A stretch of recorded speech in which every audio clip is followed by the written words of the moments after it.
그 시간이 흘러가 버렸습니다. 오늘 여러분들을 만나니까 너무 고맙고 감사하고 특별히 오늘 목사님 만나서 너무도 반갑습니다. 오늘 제가 이제 간단하게 그 교정 선교 보고를 좀 할 예정입니다. 선교 보고는 사실은 늘 해야 되는데 제대로 하지를 못했습니다. 또 이번에 코로나 바이러스 때문에 3년간이라는 긴 세월 동안에 거의 선교 사역이 어려움을 겪고 또 내 자신도 몸을 많이 다쳤습니다. 교정시설에 열악함이 또 새로 생겼습니다. 왜 생겼냐면은 교정선교를 하면서 바로 코로나 때문에 바로 전부 철수를 하게 됐습니다. 철수를 할 때 모든 물건을 그냥 놔둔 채로 그냥 바로 한국으로 들어왔습니다. 그 사이에 이제 물건 자체가 관리가 전혀 안 됐습니다. 관리가 전혀 안 되니까 더더욱 교정 선교하는데 아주 어려움을 겪었습니다. 그래 아직까지 미미한 것이 너무 많습니다. 그런데 현재 좀 어려운 상황이 이제 정원이 있으면은 그 교도소 안에 재수자들 정원입니다. 정원이 인원수가 너무 오버가 많이 됐습니다. 원래가 1,500명 있는 교도소가 지금 1,500명 정원이 같으면은 보통 3,000명 내지 5,000명이나 들어옵니다. 그러니까 아예 시설 자체를 거의 폐쇄시키다시피 식어버렸습니다. 이렇게 굉장히 어려운 상황이 돌았고, 그 다음에 정원 800명 있는 데서 1,300명, 요건 마리끼나 교도소인데 800명이 있어도 엄청나게 어려움이 있었는데 이번에 가보니까 1,300명이라는 숫자가 있습니다. 이러니까 교실을 폐쇄해 버렸었어요. 이러니까 굉장히 열악하게 됐습니다. 그래서 가니까 자기네들이 교실을 마련해 주는데 교실이 과거보다도 굉장히 어렵습니다. 적어졌고 그 다음에 학생 수를 줄일 수밖에 없을 정도로 열악해 버렸습니다. 그리고 이제 교정시설이 굉장히 열악하면서도 각 곳마다 마리끼나 교도소나 켜존 남녀교도소나 또 몬탈바니 남녀교도소나 이 모든 것이 다 기계시설을 그냥 두고 그대로 안치된 상태에서 전부 철수를 해버렸기 때문에 가보니까 이 기계가 80%가 망가져 버렸습니다. 그러니까 굉장히 어려운 상황이 됐죠. 이러니까 학생들을 가르치려고 해도 교실도 적어져 버렸고 그 다음에 지금 책상이라든지 그 모든 기계조차도 많이 망가져 버렸습니다. 왜 그러냐면은 이걸 갖다가 그 미신 기계는 어떻든 간에 그 물리 가면은 전부 다 녹이 쓸어 버립니다. 그렇기 때문에 많이 망가져 가지고 건초도 거의 쓰지 못할 물건이 많아져 버렸습니다. 이러니까 교정시설이 굉장히 열악해져 버렸습니다. 그 다음에 우리가 그래도 선교를 해야 되는 게 있습니다. 선교를 왜 해야 하느냐? 이 필리핀에 마약이 엄청나게 많이 있습니다. 이 마약이 필리핀에서 만들어질 때 어디냐면은 인도네시아, 말레이시아에서 키워가지고 양육해가지고 민다나오, 필리핀의 제일 하부 쪽에 민다나오로 가가지고 거기가 민다나오 한 일부분이 전체가 뭐가 되어 있냐면은 마약 공장이 생겼습니다. 그러면서 자기네들이 무기를 가지고 필리핀 본 정부에서 군인이 가고 해도 결과적으로는 말살을 내지 못하고 그냥 그곳에 생명을 걸고 설칠 때 어려움을 겪었습니다. 그래서 필리핀 국가 전체가 아직까지도 그걸 지금 현재 점령을 하지 못하고 있는 상황인데 그 마약이 거기서 되는 이유가 뭐냐면은 마약이 거기서 재료를 가져와서 거기서 마약을 만들어서 그 조그만한 배로 올라와 가지고 마닐라 와서를 뭘 하냐면은 각 지역으로 분배를 해가지고 나갑니다. 그런데 가장 슬픈 일은 뭐냐면은 한국입니다. 내가 한국에 필리핀에 있을 때도 그랬습니다. 한국에 오면은 마약은 절대로 못 오게 해야 되는데 하는 방법은 모슬렘을 들어오면은 무조건 마약이 들어오게 돼 있다. 그런데 전 정부가 모슬렘이 쫙 들어오도록 만들어놨잖아요. 지금 대구에도 있습니다. 이러기 때문에 모슬렘이 들어와가지고 모슬렘이 그들이 마약이 가져온 게 지금 엄청나게 많습니다. 그렇게 얼마나 선교하기 어려운지 모릅니다. 그리고 또 저는 늘 이렇게 합니다. 필리핀에 있는 사람들한테 가고 한국 선교사람한테 가기 때도 있고 한국에 오면 내가 또 얘기도 하지만은 마약이 전 한국을 갖다가 거의 점령을 해버렸습니다. 지금 현재 이것이 완전 활성화되면은 필리핀보다 더 가난해질 수밖에 없습니다. 한국 사람들은 늘 좋은 게 좋다 하는 게 넘어가잖아요. 그러나 지금 현재 마약이 엄청나게 들어오고 있는데 그것을 박살을 내지 못하고 전 정부나 현 정부에서도 완전히 차단을 하고 있습니다. 이 모슬렘은 죽기 아니면 살기거든요. 그러다 보니까 지금 현재 마약이 들어와가지고 지금 현재 선교는 모슬렘을 물리치는데 쓰임받을 수 있잖아요. 그래서 지금 현재 선교를 꼭 해야 됩니다. 이 해야 될 이유가 마약을 없애기 위해서라도 그래야만이 대한민국도 살아날 수 있고 또 교회가 성장할 수가 있습니다. 그 무방비 상태로만 있으면은 교회가 어려워질 수밖에 없습니다. 교회가 어려워진다는 도말한다는 없어진다는 뜻이 되겠죠. 그렇기 때문에 우리가 마약이 지금 현재 들어와 있기 때문에 우리가 선교를 안 할래야 안 할 수가 없습니다. 선교하는 사람들은 목숨을 걸고 하잖아요. 그냥 목숨 걸지 않고 마약하고 싸우면은 백발백중 쓰러질 수밖에 없습니다. 그렇기 때문에 우리가 그 선교 사역은 꼭 해야 할 이유가 이렇게 있습니다. 그렇기 때문에 특별히 제가 있을 때도 그랬습니다. 80%가 마약이 됩니다. 이 마약 되는 이유를 내가 어디서 알았냐? 교도 선교를 하다 보니까 교도소에 가니까 교도소 재수자들 중에 들어온 사람들의 80%가 마약 심부름하던 애들입니다. 왜 그렇게 많아졌냐면은 마약을 전부 운반해야 되니까 아주 적은 한 봉지 정도, 요만한 봉지를 갖다가 나눠주는데 그것이 한 2kg나 5kg 정도 거리에 갖다 주고 오면은 뭘 주느냐? 먹을 8식구가 먹을 양식을 3개월치짜리 줍니다. 배가 고파 죽겠는데 왜 심부름 안 하겠어요? 이러다 보니까 마약이 엄청나게 되고 특히 선교는 해야만이 마약을 퇴치할 수가 있습니다. 전부 다 이 모슬렘 계통의 사람들이기 때문에 전부 다가 이게 기독교에서는 힘을 못 써요. 적극적으로 밀어붙이지를 못해요. 이러다 보니까 이제 선교할 수 있는 것은 우리가 정말 기독교라는 걸 알고 있을 때 그걸 가지고 쓰여질 때 선교 사역을 할 수가 있습니다. 그렇기 때문에 이걸 특별히 염려해 주시길 바랍니다. 교정실에서 봉제 기술로 지금 현재 양성한 제자들의 형태를 알려드리겠습니다. 12년도에 우리가 이제 제가 학생 한 사람이 갔다가 가르쳐가지고 이 사람이 10년 있다가 10년을 교도소 살았습니다.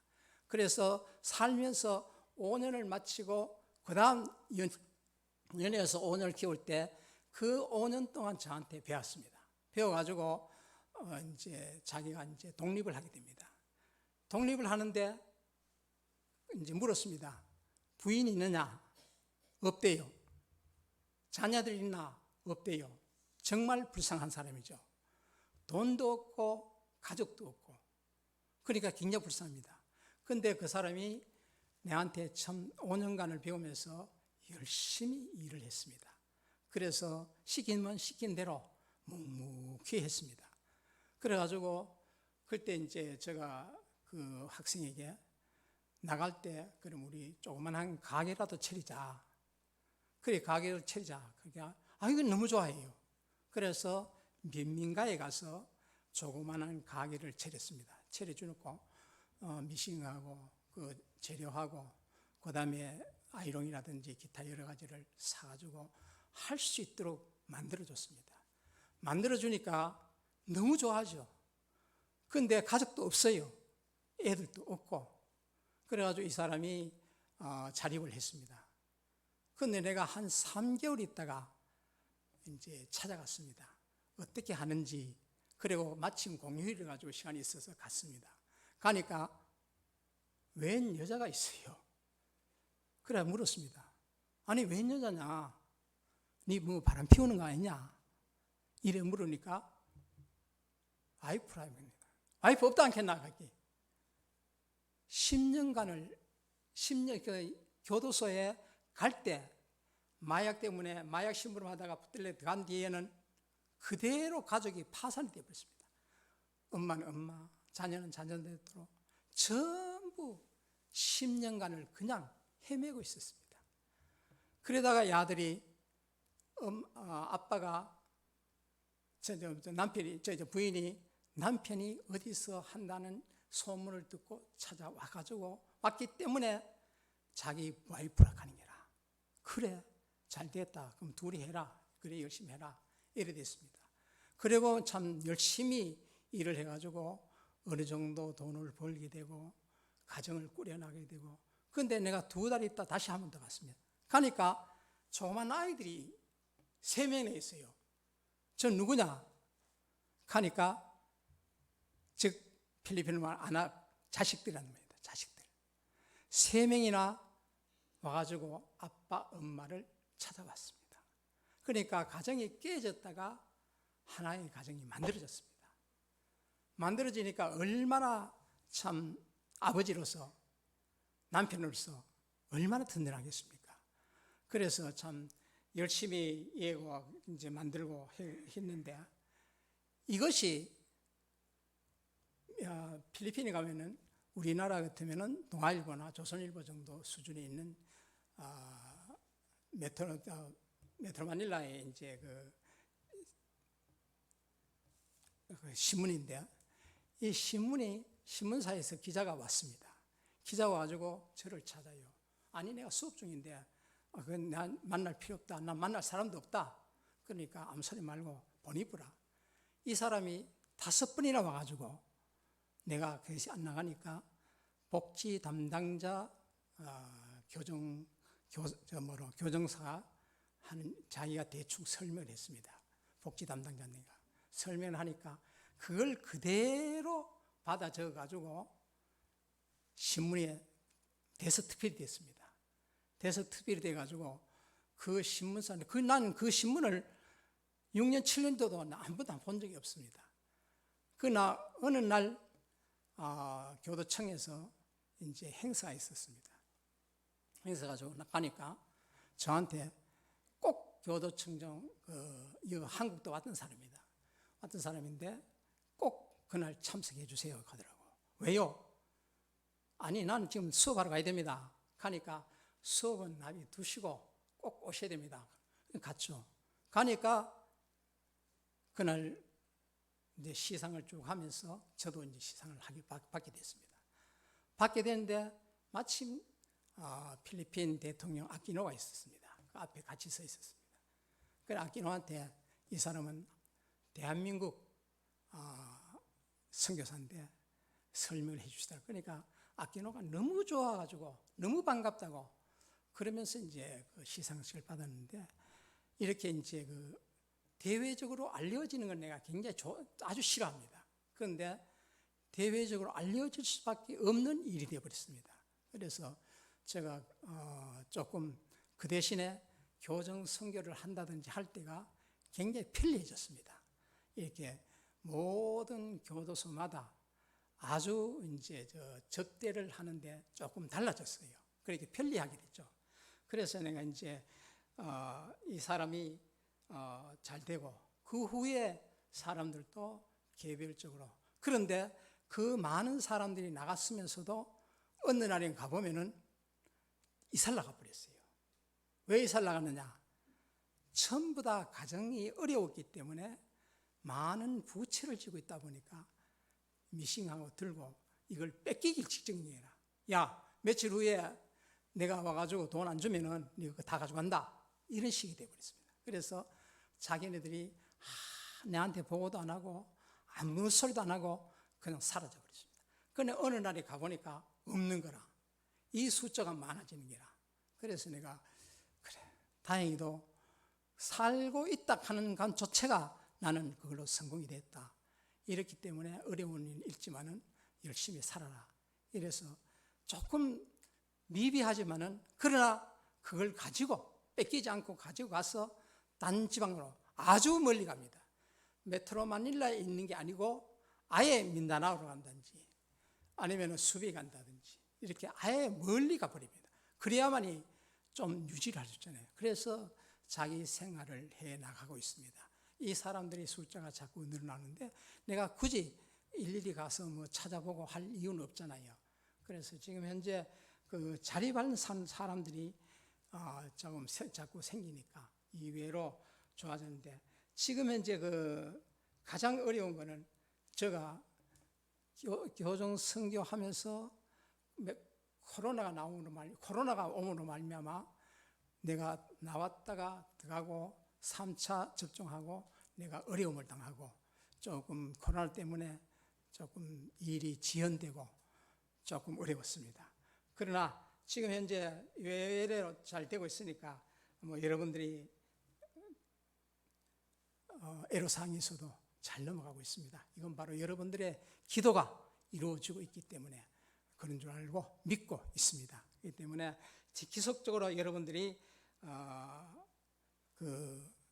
기도해 주시고 지금 현재 최종적으로 내가 할 수 있는 것은 내가 하는 데까지 가서 자립을 해가지고 선교 사역도 자립이 돼야 되니까 앞으로 교정 선교의 그 일을 또 해야 할 일은 뭐냐면은 그냥 교도소에 가서 몇 명 데리고 뭐 10명, 20명 데리고만 하는 게 아니고 교정 교실, 즉 학교를 만들겠습니다.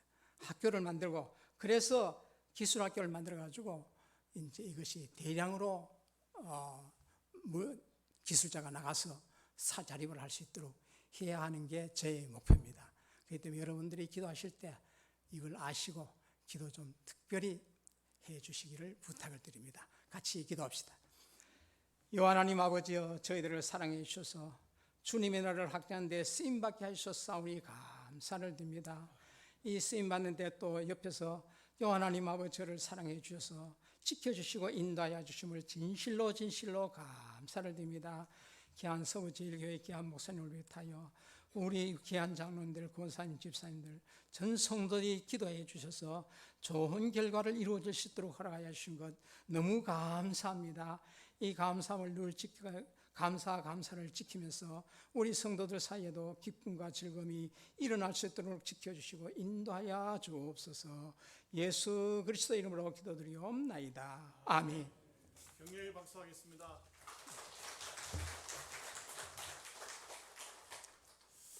조금 이해를 돕기 위해서 말씀을 드리면 우리 장로님 선교사님은 교도소 안에 가서 재봉틀을 가지고 가서 그 사람들에게 재봉틀 기술을 가르칩니다. 그 기술을 가르치는데 우리처럼 이렇게 좋은 옷을 만들어 내지는 못해도 이제 옷을 만들면은 필리핀에서는 더운 나라니까 아주 간단한 옷들을 만들어서 자기네들이 그런 재봉틀만 기술이 있고 배우면은 그 다음에는 자수성가 하는데 큰 도움이 돼요. 그래서 지금 말씀이 코로나가 와서 한 3년 동안 교도소 선교도 못 들어갔지만 또 본인도 장로님이 굉장히 그 몸이 안 좋았어요. 아팠어요. 한국에 나와 있어도 그 당시에 제가 전화를 해보니까 코로나 때문에 그로 인해서 병원에 입원하고 계시고 그래 고생을 많이 하셨어요.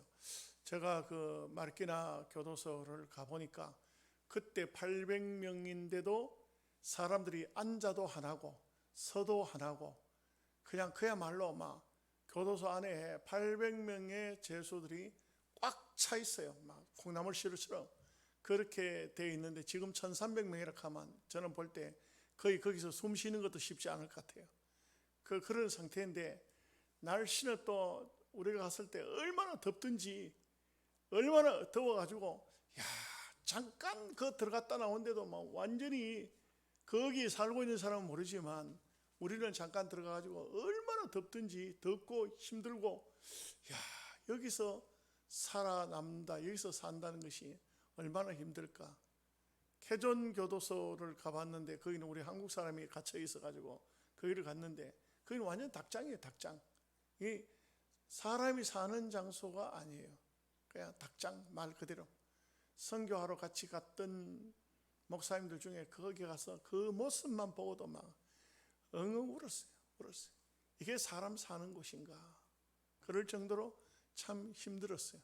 우리 그래도 장로님한테는 그런 정부 당국에서 자유를 주어서 이렇게 재봉 기술을 가르칠 수 있도록 그래 했는데, 지금 또 얘기를 들으니까 그 모든 재봉틀 같은 게 이게 다 고장이 나고 녹슬고 이렇게 했다니까 마음이 너무 아픕니다.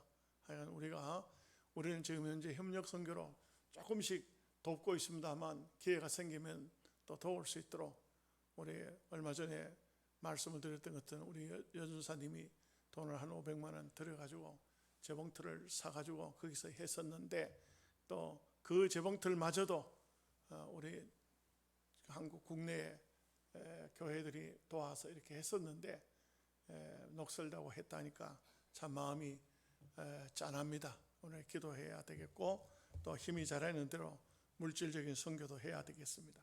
잠깐 기도하겠습니다. 하나님 아버지, 감사합니다.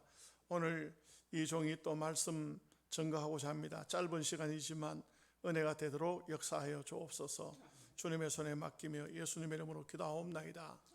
아멘. 시간은 정시에 마치겠습니다.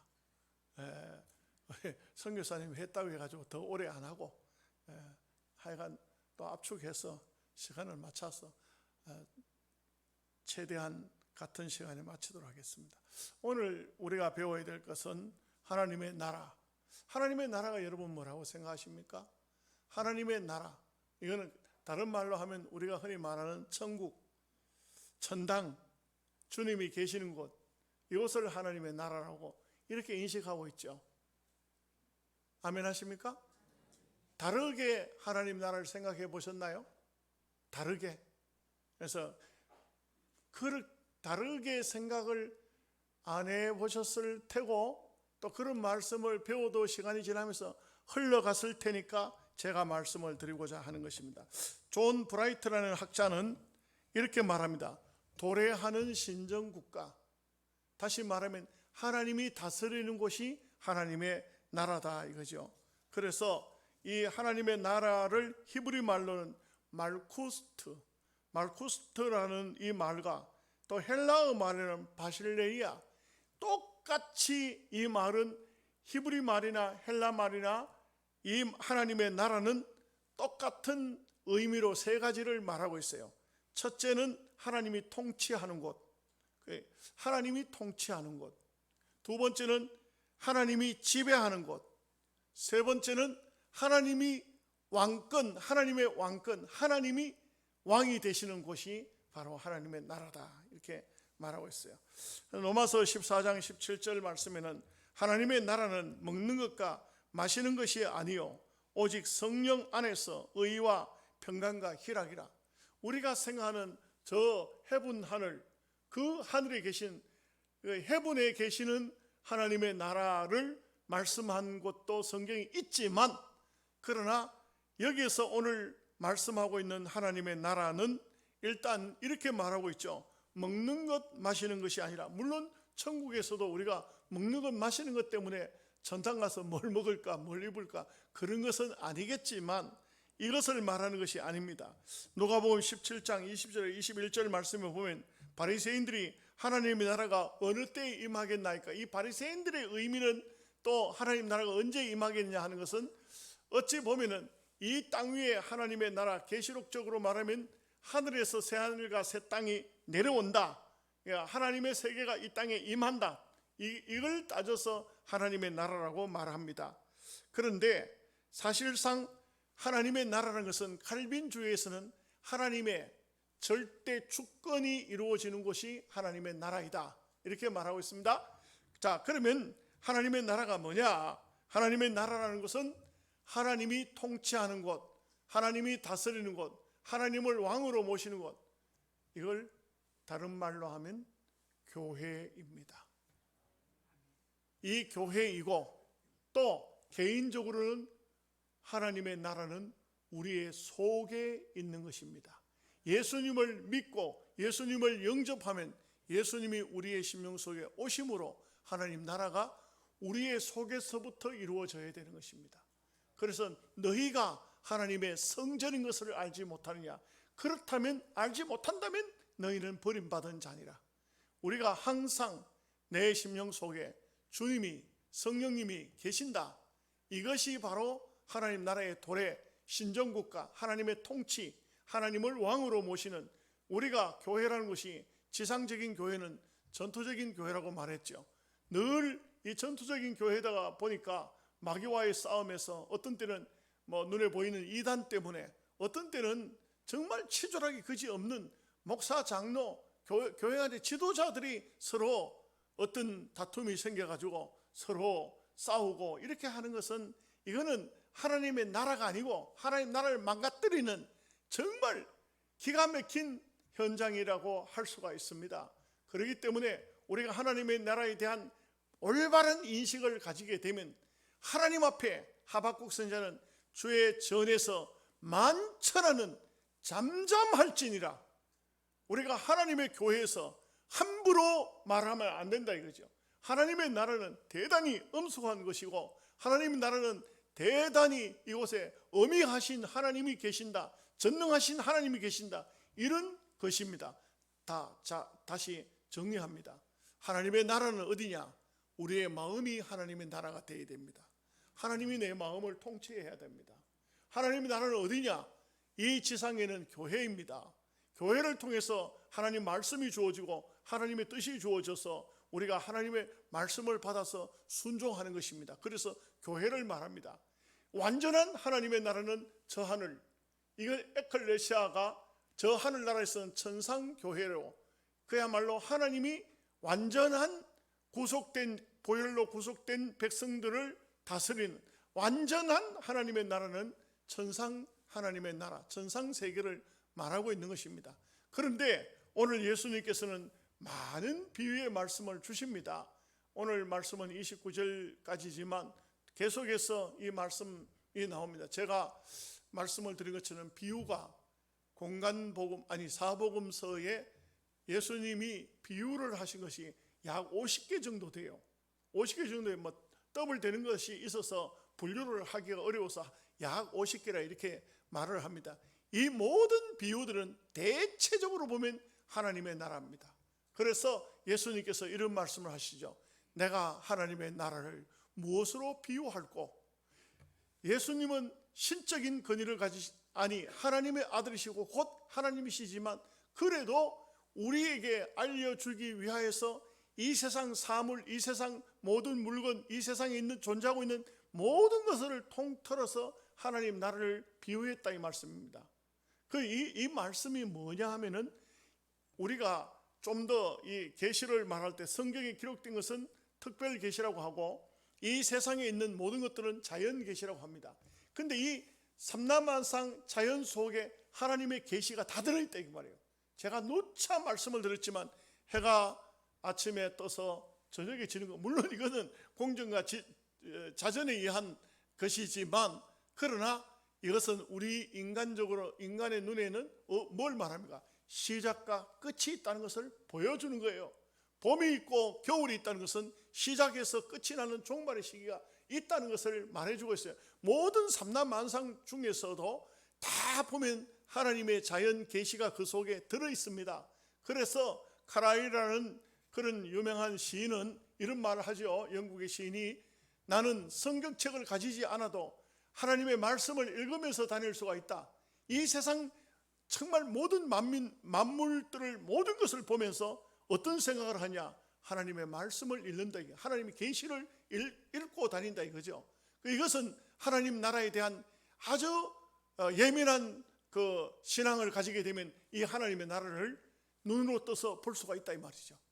아멘 하십니까? 여러분도 그렇게 되시기를 바랍니다. 모든 걸 보면서 야, 여기는 무슨 하나님의 뜻이 계실까? 어떤 오늘 기도하신 권사님 기도처럼 막 지금 현재 보면은 막 전쟁이 여기저기 붙잖아요. 지금 굉장합니다. 막 미국의 핵 항공 모함까지 떴습니다. 그러니까 지금 또 아랍권 지역에서는, 이슬람 지역에서는 전 세계 이슬람이요 일어나라 합니다. 그런데 지금 현재 윤석열 대통령은 또 사우디로 갔지 않습니까? 지금 오늘 사우디 갔고 또 그다음에 어디로 간다고 했습니까? 모슬림 국가입니다. 뭐 쿠웨이트인가 뭐 하여간 정확히 잘 모르겠습니다. 그렇게 지금 가는 것으로 되어 있는데 왜 그러냐? 이건 또 대통령대로 우리가 그쪽에서 많은 또 수입을 올려야 되니까 그 경제 제휴를 지금 놓쳐버리면 큰일 난다 싶어가지고 지금 막 대통령이 뜬 거 아닙니까? 그러나 또 보면은 이 모슬렘도 사실 사우디 쪽하고 이란 쪽이 전혀 달라요. 원래가 사우디에서 사우디 메카가 그들의 성지입니다만, 그러나 이게 그 마하메드가 자식을 남겨놓지 않고 죽었어요. 그러는 바람에 이게 지금 모슬림이 크게 보면 두 개로 이렇게 갈라져 있어요. 그렇기 때문에 이제 그 사우디 쪽에는 지금 윤석열 대통령이 갈 수가 있잖아요. 그런가 하면 이게 지금 현재 전쟁 때문에 죽는 사람도 있지만 그 다음에 막 그 지진, 해일 이런 걸로 죽은 사람이 현재 더 많아요. 지금 그런 것은 전쟁이 일어나니까 우선 눈에 보이는 그것만 자꾸 발표를 하는데 지금 엄청난 그야말로 해일, 지진, 천재지변 이게요 지금 막 온 세상에서 다 지금 일어나고 있는 것입니다. 이런 것이 뭘 말해주고 있습니까? 우리가 이것을 자연 계시로 봅시다. 그러면 뭘 말해주고 있어요? 종말이 훨씬 앞당겨 왔다. 종말이 눈앞에 왔다. 왜? 주님께서 하신 말씀, 마지막 때 어떤 일이 있겠습니까? 전쟁과 기근과 지진과 큰 환란이 있으리라. 이런 환란이 너희에게 겨울에 닥치지 않도록 하라. 이게 예수님께서 하신 말씀이에요. 엄청 지금 우리는 중요한 위치에, 중요한 시기에 있는 것입니다. 그렇기 때문에 우리가 좀 더 기도하면서 영적으로 깨어서 보면은 하나님 나라를 볼 수 있어야 돼요.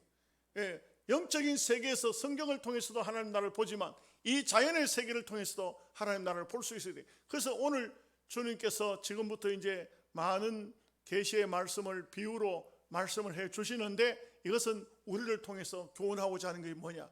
너희들이 눈을 떠서 정말 세상의 모든 환경과 여건을 통하여서 하나님의 뜻을 알라 이거예요. 아멘 하십니까? 뭔 말인지 잘 몰라요? 제가 하는 말을 이해가 되십니까? 안 되시는 분은 또 다음 세월이 흘러서 또 공감복음을 또 할 때 그때 가면 이해가 될 거예요. 지금은 안 되는 건 어쩔 수 없어요. 자, 이제 말씀 보시도록 하겠습니다. 21절에서 23절 말씀까지 같이 읽겠습니다. 또 그들에게 이르시되 사람이 등불을 가져오는 것을 말 아래나 평상 위에 두려함이냐 등경 위에 두려함이 아니냐. 드러내려 하지 않고는 숨긴 것이 없고 나타내려 하지 않고는 감추인 것이 없느니라. 들을 귀 있는 자는 들으라.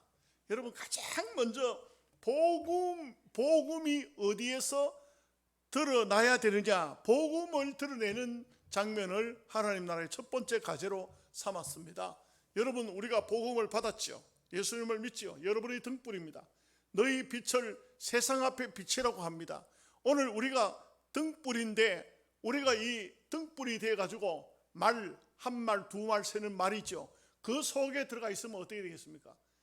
예수 잘 믿는다고 SM파가 되면 안 됩니다. 산속에 들어가서 기도하고 금식하고 거기서 하나님 나라를 맞이하겠다, 이게 아닙니다. 성경은 너희가 등불이라는 겁니다. 하나님의 나라는 제일 먼저 중요한 게 뭐냐면 우리인데, 우리라는 존재가 세상에 나가서 우리 빛을 비춰야 된다 이거죠. 우리가 어떻게 빛을 비출 수가 있겠어요?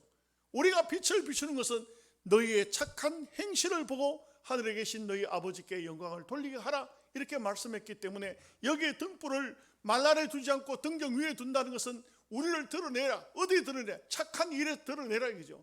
아주 귀한 일, 아름다운 일, 착한 일은 우리가 등장해야 돼요. 예수 믿는 사람이 등장해야 돼요. 스님이 등장하면 안 됩니다. 왜 아멘을 안 하세요? 아멘을 자꾸 해봐야 돼. 아멘은요, 제가 말씀드렸지만 성경을 읽어도 무조건 성경 읽으면 무조건 아멘 해야 돼. 거기는 하나님 말씀에는 그 노면이 없어요. 그냥 다 하나님 말씀은 다 옳습니다. 아멘입니다. 자, 오늘 우리 하나님께서, 예수님께서 우리에게 가장 먼저 계시해 주는 것이 뭐냐? 너희가 등불인데 너희가 말 속에 들어가면 안 된다. 이 등경 위에 올라가야 된다. 또 여기 뭐라고 했습니까? 드러내지 않고 숨긴 것이 없고 나타내려 하지 않고 감추인 것이 없느니라. 그러니까 평상 아래에 들어가서도 안 되고 말 속에 들어가서도 안 되고 등경 위에서 환하게 비추라 이거예요. 우리에게 빛을 비추라 이거죠. 아름다움을 비추라 이거예요. 성도의 삶을 비추라 이거예요. 잘 비춰야 됩니다. 참 사람들 속에 보면요, 저도 이렇게 목회하면서 보면 어떤 사람은 자기밖에 몰라. 그렇게 하면 안 돼. 참 제가 이래 보니까 안타까운 게 뭐냐면은 큰 교회를 담임하고 있는 목사님도요, 온전히 자기밖에 모르는 사람이 있어요. 그렇게 하면 안 돼. 그냥 막 자기 가족들, 자기 자녀들을 외국 유학시키기 위해서 온갖 걸 다 하면서 힘들고 어려운 사람 돕자하면 딱 입 다물고 딱 모른 척하고 그렇게 하는 건 아니에요. 우리가 예수님께서는 말씀하시기를 제일 먼저 형제 자매를 돕고 그 다음에는 이웃들에게 돕고 그 다음에 가난하고 병든 사람, 그 나그네 고아 가부들 이런 사람을 돕도록 그렇게 예수님께서 말씀하셨어요. 여기의 말씀은 행위입니다. 여기의 말씀은 등불을 비추라는 것은 행위예요. 가만히 예수 믿으면 안 된다 이 말입니다. 혼자 앉아가지고 예수 잘 믿는다, 내가 열심히 하루에 몇 시간씩 기도하는데 내가 얼만큼 하나님 말씀을 읽고 있는데 다 소용이 없어요. 행함이 없으면 여기는 예수님께서 하늘나라에 대해서 제일 먼저 말씀하면서 오늘 우리가 하나님 나라냐? 하나님이 너희 마음속에 들어왔느냐? 그러면 너희 빛을 비추라. 등경 위에 올려놓으라 이거죠. 자, 이제 또 말씀 넘어갑시다. 26절 27절 말씀 같이 읽겠습니다. 또 이르시되 하나님의 나라는 사람이 씨를 땅에 뿌린 것 같으니 그가 밤낮 자고 깨고 하는 중에 씨가 자라나서 자라되 어떻게 그리 되는지를 알지 못하느니라. 여러분 참 저는 이래 볼 때 교회가 해야 할 일 여러 가지 많지만 우리가 그 선교부에도 조금 전에 선교부장 장로님하고 얘기를 했습니다. 선교부를 처음에 시작이 될 동기가 있습니다. 이게 뭐냐면 씨 뿌리는 겁니다. 예. 여러분 식물을 물 위에 던지라 여러 날 후에 도로 찾으라. 교회의 선교는요 불신자를 대상하고 있어요. 장학 선교도 불신 아이들을 대상으로 하고 있어요. 예수도 안 믿는데 돈 줄 필요 있냐? 그 자체가 잘못된 거예요. 우리가 예수 안 믿는 아이들에게 정말 교회도 한 번도 안 나온 아이에게 어쩌다가 네 교회 나와, 네 어렵냐 힘드냐 교회 와봐, 교회 오면 너에게 도움을 줄게. 이게 바로 낚싯밥이 이 선교비예요. 장학 선교비예요. 근데 자꾸 이제 우리 보니까 장학 선교라 하니까 공부도 잘하고 교회도 잘 나오고 예수 열심히 잘 믿는 중직자들 자녀들까지 장학금을 줘야 되지 않느냐, 이런 개념이 아닙니다. 그래서 제가 선교부장님 보고 그랬어요. 우리 교인의 가정의 아이들이 어려워서 장학금을 달라 할 때는 숨겨서 주라. 숨겨서 주라. 드러내지 마라. 이거는 드러내면 안 돼요. 불신자에게 주는 것을 드러내야 돼요. 예수 안 믿는 아이들에게 그 아이들을 데려와서 그 아이들에게 선교비를 주고 이 아이들이 교회 갔더니만 돈 주더라. 여러분 왜 그런 얘기 하는지 아세요? 예수 믿는 사람들 중에요, 크리스마스 때 빵 얻어먹고 떡 얻어먹어가지고 예수 믿는 사람 참 많아요. 그때는 그랬어요. 지금은 크리스마스 때 떡 준다 해도 필요 없어. 안 돼. 그걸로는 지금 낚싯밥이 안 돼요. 지금 씨를 뿌리는 것은 뭡니까? 주는 거예요. 땅에다가 씨를 내버리는 겁니다. 물 위에다 식물을 던지는 겁니다. 이렇게 하기 때문에 우리가 교회의 선교라는 것은 온 교인들이 헌금해가지고 불신자에게 줘야 돼요. 불신자에게. 여러분 요번에 김한웅 목사님이 노회에 와서 자기 교회를 부흥시킨 얘기를 해요.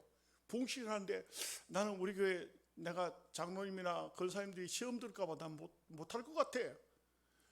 장로님들이 냉장고 한 대 내놔, 장로님들이 텔레비전 한 대 내놔, 장로님들이 막 이렇게 내놓고 그걸요 참 전단지를 만들어 가지고 이번 몇 월 며칠 날 우리 교회에서 추첨해 가지고 냉장고도 드립니다.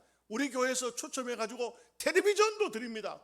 막 이렇게 가지고 막 팜플렛을 만들어 가지고 막 지역 사회 돌리니까, 야, 이거 몇월 며칠 날 그 교회 가면은 잘하면은 세상 사람은 뭐라 합니까? 뭐라 하죠? 재수 좋으면, 몰라요? 여러분들도 혹시 그거 한 사람 없어요? 예? 재수 좋으면 냉장고 탄다. 재수 좋으면은 세탁기 한 대 탄다. 재수가 좋으면 최하 자전거 한 대라도 탄다. 막 상품을 갖다 걸어놓고 그래 하는데, 이게요 거의 깨진 독에 물 붓기랍니다. 깨진 독에 물 붓기처럼 그렇게 했는데, 막 그래 해놓으니까 얼마나 오는지, 막 여러분 막 상품이 산더미처럼 쌓아놓고 선전을 들이해서 하니까, 그런 전단지 만들어 계속 돌리니까 그 지역에서요 사람이 그 교회에 얼마나 오는지 그날 들어올 수 없을 정도로 왔더랍니다. 그런데 행사가 끝나고 난 다음에 연말까지 그 행사에 나와서 등록하고 예수 믿겠다고 했던 사람은 많았는데, 연말까지 나온 사람 보니까 10명 내외더랍니다. 그런데도 계속 했다는 거예요. 계속 했다는 겁니다. 계속 했더니 교회가 얼마나 부흥되는지, 교회를 반으로 갈라가지고 그쪽에는 다른 교육자 보내가지고 건물 지어가지고 그 교회는 다른 목사님 모시고, 그리고 그 김한호 목사님은 그 교회 가보지도 않았대요. 왜? 가면은 부담 줄까봐. 당신은 당신대로 그 교회에서 잘 목회해라. 그래, 그 떼준 교회가 100명이래. 100명. 하나도 안 놀러와. 왜? 계속하니까. 이 전도잔치를 계속하니까.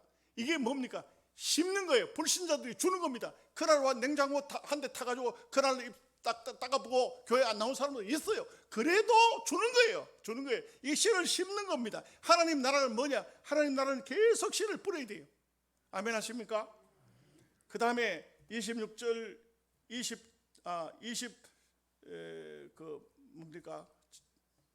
8절 9절이죠?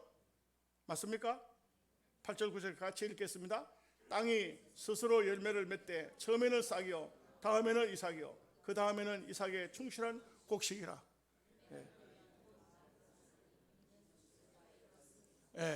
제가 마음이 바쁘니까 5분밖에 안 남아서, 어제 우리 김정수 목사가 어제 위임식 했거든요. 야, 세상에 순서지를 받아보니까 순서 맡은 목사님이 15명, 장로님이 3명.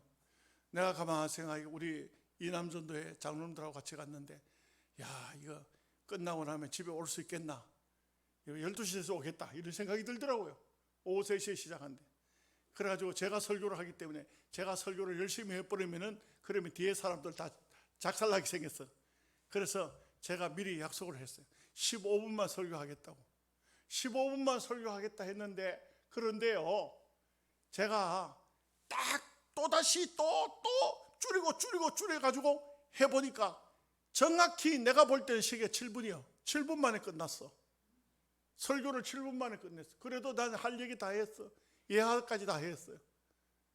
안 믿으시는데 우리 장로님들 따라갔기 때문에 알아요.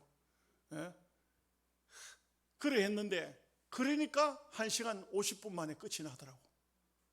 그냥 내가 막 열심히 설교했더라면요 2시간 반 간다고. 그렇죠? 그래서 지금 오늘 또 말씀을 이렇게 줄이니까 줄어지잖아. 이제 말씀 끝났어요.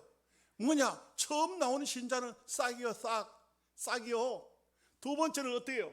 여기 보니까 처음 열매를, 처음에는 싹이요, 다음에는 뭐요? 이삭이요, 그 다음에 충실한 이삭이라. 충실한 곡식이라. 그러니까요, 이 하나님의 나라는요 처음부터 막 왕성하게 막 크게 막 주의 나라 왕성하리라 막 큰 나라가 되는 게 아니에요. 하나님 나라는요 아주 어떻게 자라가네 점점 자라오는 거예요. 이것을 우리 교회들이 알아야 돼요. 하나님의 백성들이 알아야 돼요. 하나님 나라를 키우는 것은요 점점 키우는 거예요. 한 번에 막 왕창 되는 게, 어린아이가 자랄 때 어떻게 자라는지도 모르는데 잘 자라죠. 맞아요? 다 여러분들 저나 여러분이나 다 그 과정 겪었잖아요. 근데 어린아이 빨리 크라고 막 소방호수로 소방호수로 갖다 오일을 갖다 먹이면 죽어쁘지. 살겠어요? 젖꼭지를 만들어 가지고 거기다가 분유를 담아가지고 그렇게 먹이잖아요. 그것도 먹힐까 싶어 아주 덩어리 두드려가면서 그 뭐 소화가 잘 되는지 트름을 하는지 뭐 그렇게 하면서 얼마나 그 주의 깊게 다루지 않습니까? 하나님의 나라는 그렇습니다. 한 번에 되는 게 아니에요. 하나님의 나라는 점점 성장하도록 만들어주는 것입니다. 그래서 결국은 열매가 익으면 곧 나설 대란이 이는 주스 때가 이르렀습니다. 아주 건전하게 제대로 자라 하나님 나라를 완성시키는 겁니다. 그래서 우리는 다 이 하나님 나라의 백성으로서 주어진 사명을 각자가 최선을 다해서 다 할 때 완성된 하나님의 나라, 복된 하나님 나라를 이루는데, 여러분 다시 결론에서 한번 다시 말씀드립니다만, 성경에서만 하나님의 나라를 말씀하지 않습니다. 오늘 예수님께서는 이 자연 삼라만성, 이 모든 세계에서 눈을 떠서 하나님 나라를 보라는 것을 예수님이 많은 교훈의 말씀을 통해, 비유의 말씀을 통해서 가르치고 계시는 것입니다. 여러분들도 이 세상 많은 것을 돌아보면서 하나님 나라가 이렇게 임하고 있구나, 말씀대로 이 계시대로 이렇게 하나님 나라가 우리에게 다가오고 있구나, 그래서 알고 믿음으로 여러분들도 잘 신앙을 승리적으로 이끌어 가시기를 주님의 이름으로 축복합니다. 하나님